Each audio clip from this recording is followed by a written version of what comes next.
ভাই রাকিব ভাই, আমি আপনার আশ্বস্ত করি এই ধরনের প্রতিকার আমার যদি কেউ জনশক্তি দেয় আমি নিজে তার থানা দিব, আমি সাদিককে নিজে থানা দিব।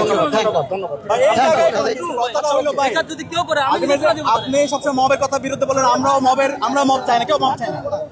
আইন, দেশের আইন আছে, থানায় যখন কেউ অভিযোগ দিবে তার অধিকারটা আছে, সে জিডি করতে যাবে। কিন্তু থানায় এভাবে ভাই, এটা তো খুবই অগণতান্ত্রিক। ঠিক আছে, এটার মাধ্যমে সাদিক খান যেটা বলেছে আমরা সেটা ওই স্ট্যান্ডে রয়েছে। ও যেটা বলেছে সাদিক খান যেটা বলেছে সঠিক বলেছে, তোমার কথা সাথে কোনো দ্বিমত নেই। আমরা এটা অ্যানালাইসিস করবো যেখানে আসলে সত্যিকার অর্থে ও যেটা দাবি করছে সেটা আমরা অ্যানালাইসিস করবো, এবং পরবর্তী ঘটনা অ্যানালাইসিস করবো, এবং সেক্ষেত্রে তোমাদের সাথে যোগাযোগ করে আমরা পরে ওই ছেলেটা কে ওরে বের করো তো, ওরে বের করো, একদম ডিরেক্ট বের করো। ওরে বের করে ওরে মারো। ঠিক আছে, আমরা স্টেট ব্যবস্থা আমরা এই বিষয়ে কিন্তু আমরা এমন কোনো পরিস্থিতি যেন না করি।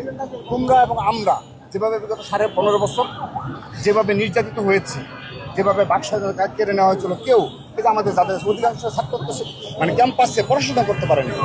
আল্লাহর রহমতে একটা পরিবেশ হয়েছে। কয়েকটা জায়গায় আমার যদি কেউ সাংবাদিকদের উপর হাত তুলে, সে যে হোক, আমি তার বিরুদ্ধে ব্যবস্থা নিব। এরপর হচ্ছে গণতান্ত্রিক অধিকার হরণের জায়গায়, এটা প্রত্যেক নাগরিক অধিকার, সে থানাকে জিডি করবে। এর বাইরে যদি আরেকজন আরেকটা ওপিনিয়ন থাকবে, সেও গিয়ে তার অভিযোগটা দিবে। কিন্তু থানায় যাওয়ার সময় কারো উপর মত তৈরি করা, হামলা করা, এটা তো ভাই একটা অগণতান্ত্রিক কথা। এটা যদি আমার ভাই করতো